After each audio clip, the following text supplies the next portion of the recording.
નવા શૈક્ષણિક સત્રના પ્રારંભે જ સ્કૂલ વર્ધી એસોસિએશન દ્વારા જાહેરાત કરવામાં આવેલા ભાડા વધારાને કારણે રાજ્યભરના વાલીઓમાં ચિંતાનું મોજું ફરી વળ્યું છે। અમદાવાદના આશરે 15,000 અને સમગ્ર ગુજરાતના અંદાજિત 80,000 જેટલા સ્કૂલ વાહનો આ નવા ભાવ વધારા હેઠળ આવરી લેવામાં આવ્યા છે। એસોસિએશનના નિર્ણય મુજબ હવે રિક્ષા અને સ્કૂલ વેન દ્વારા વાલીઓ પાસેથી વધારાનું ભાડું પણ વસૂલવામાં આવશે।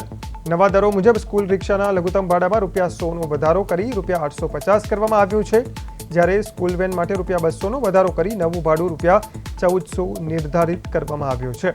આ વધારો માત્ર માસિક ભાડામાં જ નહીં પરંતુ પ્રતિ કિલોમીટરના દર પર પણ લાગુ કરવામાં આવ્યો છે। આટલું જ નહીં, સ્કૂલ બસ એસોસિએશન સાથે પણ ચર્ચાઓ પૂર્ણ થઈ ગઈ છે અને ટૂંક સમયમાં બસના ભાડામાં પણ 15 થી 20 સુધીનો વધારો જોવા મળી શકે છે અને આ ભાવ વધારો આવતીકાલથી જ અમલી બનવા જઈ રહ્યો છે, જેને લઈને વાલીઓ હવે આર્થિક બોજ હેઠળ દબાઈ રહ્યા છે।